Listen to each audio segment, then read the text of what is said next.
Hi and welcome to tonight's live stream, which is the second of a series of live streams where I'm going to show you different ways and methods of converting your negative scans into positives.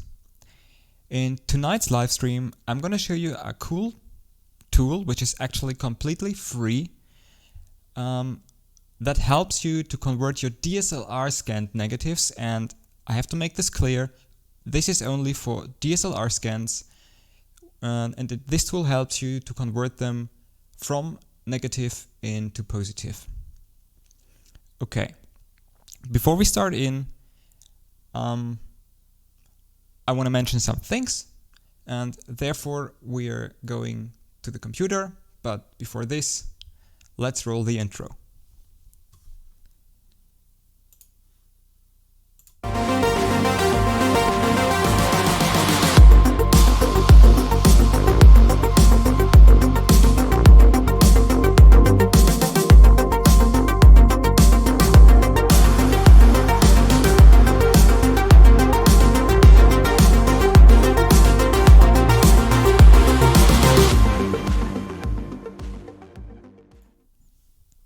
Okay, here we go. In case that you've seen my last video, I promised you to give you a download containing my Photoshop actions that will help you batch processing your negatives with Photoshop and Bridge. They are now online on my website. You can find the last video here on YouTube. And as soon as this Lightroom, yeah, it's starting very well. And as soon as this live stream has finished, I will of course link the video down in the description so you do not miss the first part. So if you want to have the download, then simply go to retro-pixel.com, which is my website, and there is at the very top, the latest entry is a blog entry or a blog post talking about the topic of how to batch process your pictures in Adobe Bridge and Adobe Photoshop. And here are two links, which this is the first one, and down here is the second one, where you can download a pack of actions that will help you converting your negatives into positives. Okay, but now let's start in today's topic, which is, as I just mentioned, a completely free tool to convert your negatives, which you have scanned with your DSLR, that's super important, into positives. And I'm talking about a tool which is called RawThereapee, which is a free RAW conversion tool. And that's also the reason why this will only work with RAW files, so not with TIFFs, not with DNG files, or anything else. This will only work with actual RAW files, and this tool is super massive. Okay, let's have a look at the tool first. So if you want to download the tool, which is, as I already mentioned, absolutely free, so you don't have to pay a penny, you do not need Photoshop, you do not need GIMP, you do not need whatever, you just need this tool to follow along with today's quick tip tutorial, how you ever want to call it. So go to rawtherapee.com and simply download the tool for your system. And if you're a super geek, well, download the source code and compile it for yourself. Not my side of things. So if you want, I can give you a few seconds so you can download the tool. And whilst you're downloading the tool, I fire up my tool and I start with explaining a few things about the tool. Okay. So here we go. This is RawThereapee. I'm already inside of one of the folders. So if you open this program up, it will start in the file browser, which is this thing here. You can browse through the files here on the left side. Then here you have a queue. This is where you put your images into to process them. And this is your editor, which is something like the develop module in Lightroom. So it's pretty much the same. What I have to say from the beginning is that this tool this RAW converter is super massive. You can go super deep into the stuff and do things that some other RAW converters will never offer you to do. And I have to say that I'm by no means an expert when it comes to this tool. This is just massive. It's a super steep learning curve. But what I'm gonna show you tonight is super simple. And yeah, this tutorial or live stream is forwarded towards people that absolutely do not want to spend any money in image editing software or something else, or that simply don't have any money to spend, and that's why we're going to use this tool. You can even do scientific stuff with it, and it's super, super heavy. Saying super heavy, make sure your PC isn't too weak, because this tool is a little bit CPU hungry. So you need some RAM and some CPU, but besides that, it's a great tool. Okay, so I assume you downloaded the tool if you want to follow along. If not, well, simply stop, go back, and follow along in your, well, speed, however you want to say it. Okay, so here we are inside of the tool. I already navigated into a folder, and now I'm gonna simply choose one of the pictures by double-clicking it, and this will bring me into the edit mode, which looks pretty familiar, looks like in Lightroom, and here we go with a scan. And this is, as I already mentioned, a DSLR scan. This is not a flatbed scan or something like this, okay? It's a DSLR scan. Okay. Here on the left you have your histogram, and here on the right you have your, well, tools, your toolbar. And believe me, there is quite a lot of stuff in here. There are things, it's massive. Today most of the time we're gonna work in the raw tool, the color tool, and in the basic tool for exposure and something like this. Okay, so we're gonna start out here in the raw processing tool, and inside of this raw processing tool there's a super cool film. Wow, it's late here, just as yesterday. There is a super cool tool called Film Negative. Open this up. Oh, and by the way, when you start this program for the first time, all those dialogues will be open up. So don't be afraid, don't be shocked, simply close them down one by one and you will have, well, a good overview of the things. Okay, open up the Film Negative tab, and it's as simple as that. Simply go in here, you see the round thing, and click it. This will activate the Film Negative tool, and immediately your film will be inverted. So that was the first step. And it already looks like, well, not too bad to me. Now you have to do a few things. First, you should pick the neutral points. Therefore, we're going to use this tool down here, which says pick neutral spots. After choosing this tool, you have to pick two parts of the image. First, a white part, or a part which you consider to be white, and a second, a part which you consider to be a absolutely black part. Okay? This is just for the neutrals. This will not do something to your contrast or anything like this. So go with the tool. I assume this could be white, for example, and the seat of the bike could be black. And this will do something to the colors. Very slightly, but as you just see, it did something to the colors. By the way, if you have any questions, and I hope I can answer them, because as I just mentioned, it's a super massive tool, just post them into the chat and I try to answer them at the end. Okay, great. So after we did this, we could mess around with the reference exponent or contrast. So you can play around with this just a bit to see what happens, if it works for your image or not. Sometimes it works, sometimes it simply doesn't. So I'm gonna play with this just a bit. It's just for demonstration purposes. And I don't want to waste too much of your time. Okay. What you can do next, if you feel that the image looks absolutely strange to you and the colors do not fit at all, or it's not something you could do next, it's something you should do next. Go down here and choose your color space, which in my case is Adobe RGB. And then you can go over to the color tab and choose under color management your not your input color space, but your working profile, which in my case is also Adobe RGB, and my output profile will also be Adobe RGB. So this is very helpful to know if you have some problems. Cool. Next thing will also happen in the color tab, and it's the white balance.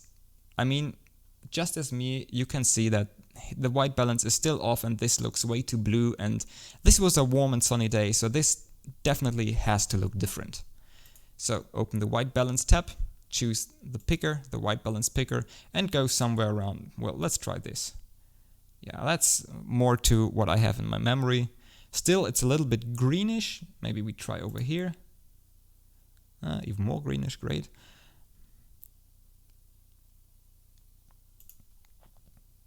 Let's see.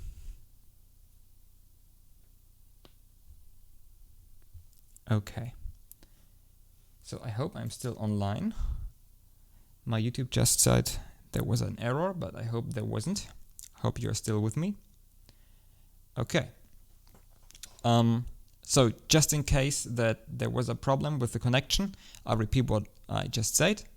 When you went over to the color tab, choose white balance, choose the color picker tool, and well, choose a point that you consider to be white or gray, or what you could also do is black, and I go with black in this case. Just to mention, because some people do not know this, for white balance you cannot just use a white object, a neutral gray object. You could also use a black object. So white, black and neutral gray, all three of them will work for your white balance. Okay, that's super important to know. Next thing we're gonna do is closing this down again and go over to this tab here where we can play around with exposure, highlights and contrast a little bit more. Since I think this image still looks a little bit washed out, a little bit too washed out for my taste.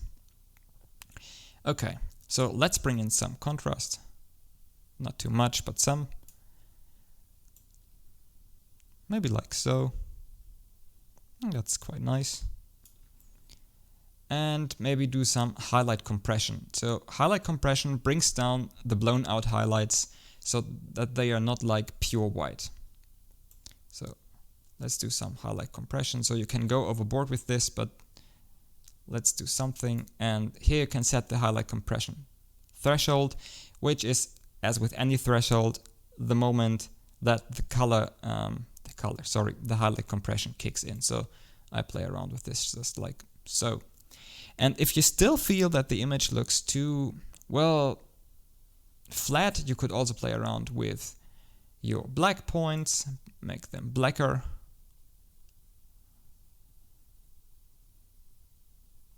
Or you could play around with the curves. You could also play with dynamic range compression and other cool things. And there is some problem again, I guess, with my connection. I don't know what's wrong today. I hope this works. Okay. Let's see. Seems to work again. Great. So maybe one of you can tell me if there is a problem with my connection, or if there isn't any problem, then maybe it's a false alarm here. That would be great. So maybe someone of you can just write me in the chat if there is a connection problem. So if I'm losing my connection or not, that would be super great. Because if so, I maybe have to change some things. Great. So for this image, that's what I wanted to show you. Tonight we're gonna make 2 more images just to, well, understand it a little bit better and to repeat the steps. So simply let's go with the next image, which is the image of some, well, wild wine. I don't know how it's called in English. It's wine, basically. Not ready to drink, but still wine. Okay, let's close this down. Let's jump over to the raw tools. Let's activate the film negative tool. And 1, 2, 3, bam. There we go. Cool. This already looks pretty accurate, to be honest. But just in case something is wrong, let me choose this as my, well, somewhat white point, and this as my maybe black point. Great. I have to say I already like the result quite a lot. I maybe go a little bit up with the contrast, not too much. I don't want to go overboard with it. Now let's jump over to color. We could try a white balance. Maybe it makes things better, maybe it makes things worse. Let's check it. Oh, it's okay. Maybe a little bit too yellowish. So let's go back just a little, like so. Great. And well, we could also go in here, play with the exposure again. So I don't want to go overboard with the black point, just let's play with the contrast here. And in my opinion, for this image, that's enough. You could also go in and tweak the individual colors. For example, if you want to tweak the greens or yellows, you go into the color tab, and then you go to the RGB curves. Oops, yeah, here. You have to open them.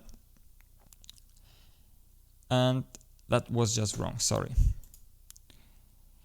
That's the disadvantage of closing all of this stuff down. You forget where something is. Yeah, here, sorry. It's the HSV equalizer, which basically is hue saturation, and I'm not sure why it's called V, but it's lightness. So it's basically your HSL. You activate your HSL, and you can go in and, for example, reduce the saturation of the greens here. Going into the saturation, say equalizer, choose this tool to find out where these tones are, and they are basically between yellow and green, as you can see here on the right, and then you simply go in and bring down the saturation a bit, not too much, but a bit, so it's not too extreme. So that's one cool thing you could do in here. Cool. Let's jump over to the next picture. There's a third one that I want to show you, and in this picture, well, I show you another trick. And still, please, somebody tell me if there is a problem with the connection with my link, with my stream, since again, my control device tells me that there's a problem, and I don't understand what the problem is. Great, or not great, however you want to call it. Okay, let's jump into the next picture. As simple as before, double click on it and it'll open up the next picture for editing. So simply double tap. This picture is a picture of one of my older shootings. There's also a video about this shoot online here on YouTube. I don't like the exposure of the picture, so I'm gonna go with this one here.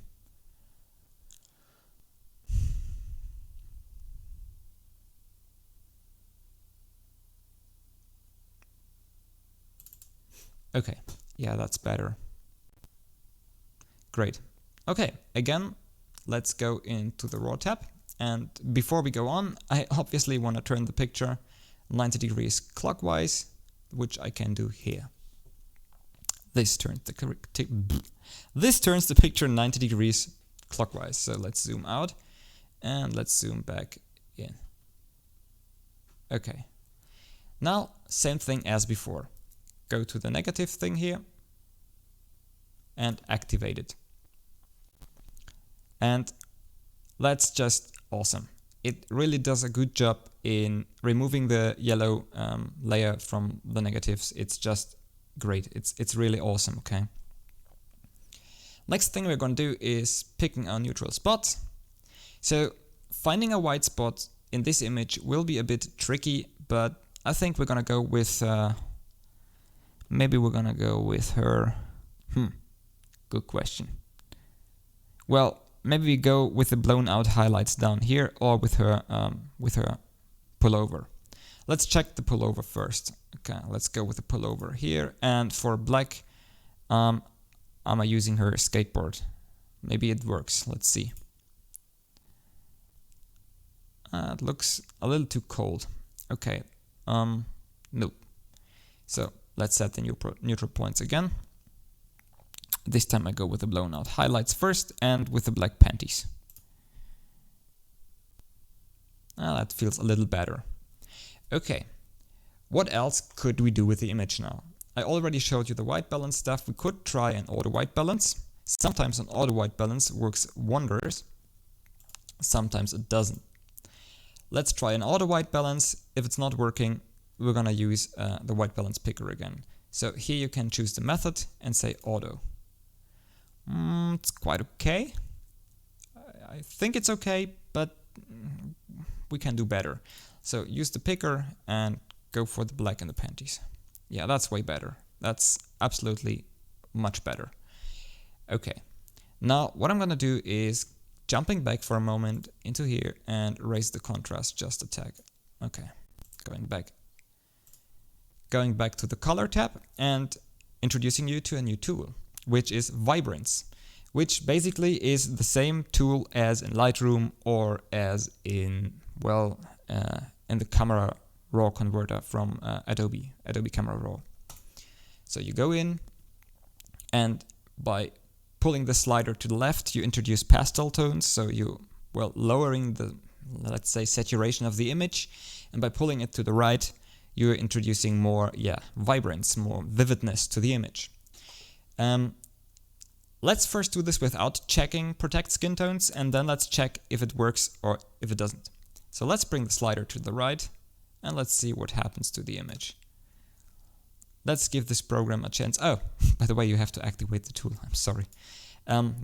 If for whatever reason a tool does not work, activate it. This is a new concept for me, so I sometimes forget this. Great. Okay, and as you now can see, this will work super extremely. And here we already see that the skin tones are being oversaturated. So let's go just a tack up with that, like for example, like this. And now let's see if protect skin tones works. Well, it works somewhat. So I'm going overboard with that just so you can see it works. See, it actually protects the skin tones. So let's bring this back because we do not want to go overboard with it. Not too much overboard, just like so. That's great. Let's go over here. Let's bring in some contrast to the image. Oops, that's a little too much. Also, we have some blown out highlights. Maybe we bring the exposure down just a tack. Okay, let's see if highlight compression works. Yeah, let's use some highlight compression and set a threshold for the highlight compression. Like so. Okay. Now, there are two things I do not like about this image right at the moment. First, still I'd like to have more contrast, a little bit more deeper blacks. And also I do not like that the deck of the skateboard looks bluish, since this definitely is not blue, it is, well, black or gray. But if I'm going to make a white balance on this, the image will be super yellowish. We could try it, we have nothing to lose, but I'm not sure if it works. So this is live, I haven't tested it before, maybe I should have, but well, sorry. Let's check it. Yeah, as I just told you, no. So let's go back. Going back is Control or Command Z, depending on which operating system you're working. Good, let's go to the color tab. Or we are already in the color tab, and now we are doing something interesting. We're going to the RGB curves. We are activating them. No, sorry. We're not going to the RGB curves.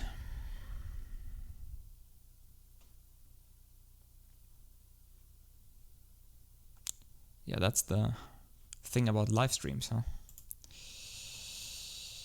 Channel mixer. Yep, there we go. We go to the channel mixer.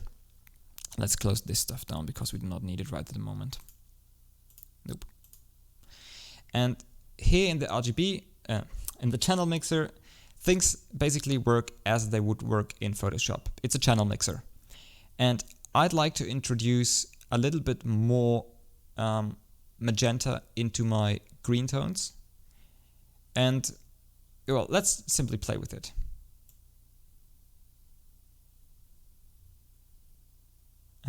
The activation thing again. Cool. So let's bring in, oops, that's far too much. So these sliders are super sensitive, so yeah, just let's bring in some magenta, a little more, oh, just a tad more of this, a little less of, oh, a little more. Okay, let's reset this one here, and maybe let's reduce the blue just a little because it's too cold, the whole thing. Okay, you have to get used to these sliders because sometimes they do not work what you would think they are doing, okay? Well, that's not too bad. Yeah, it's just playing around with the image. It's not super perfect, but yeah.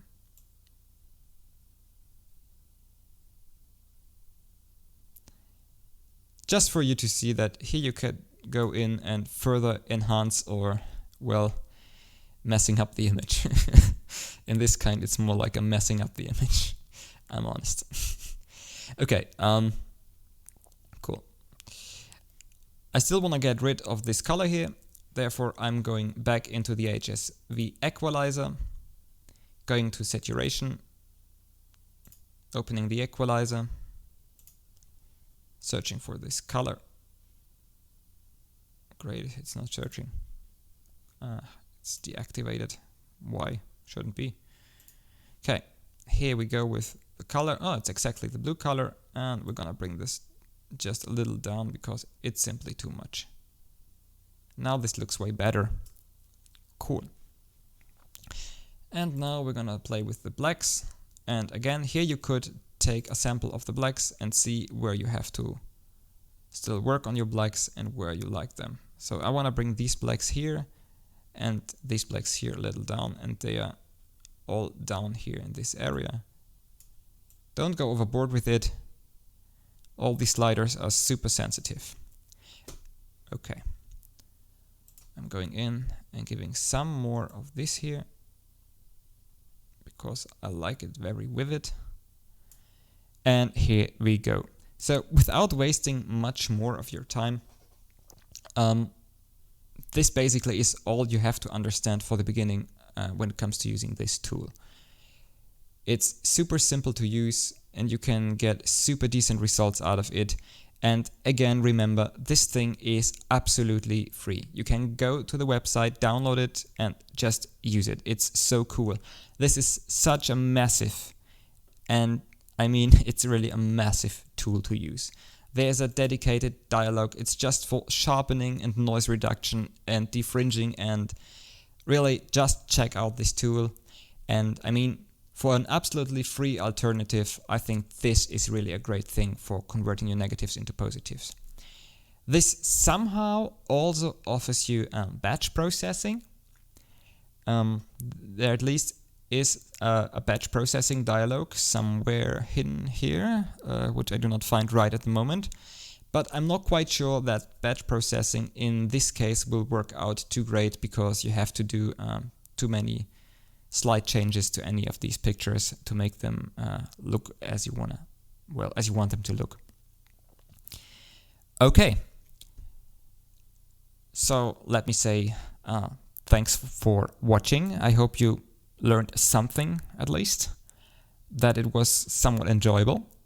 And if you have any questions, I will stay here in the chat for, let's say, 5 more minutes. So I will run the music again and I will stay in the chat for 5 more minutes. And if you have any question, I try to answer the question. If there are no questions, I'm going to end the live stream.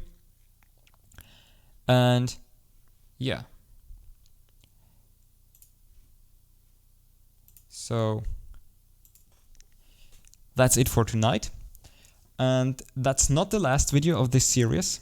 The series will go on. I try to make live streams on a more regular basis now.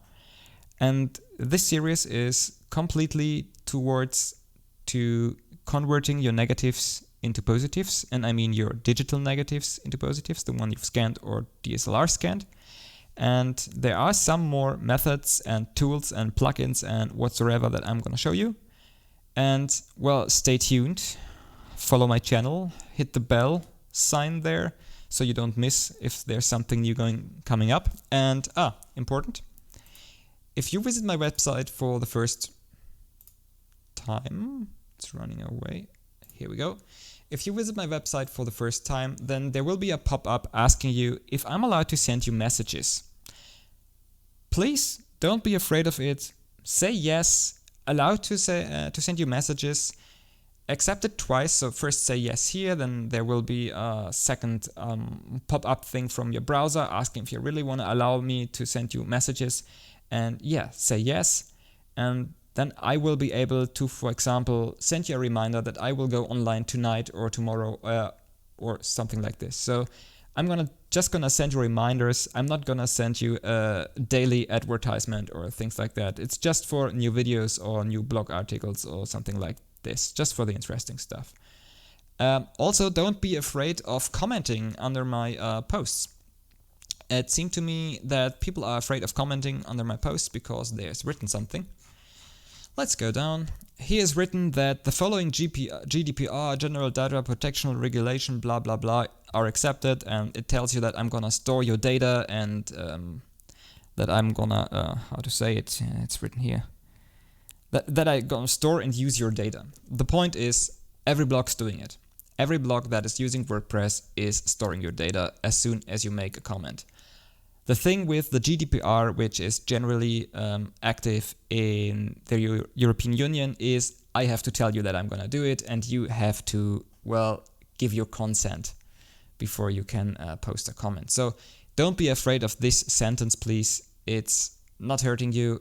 I'm not going to run around with your data, selling it to anybody else or something like this. It's just a thing I have to write onto my website.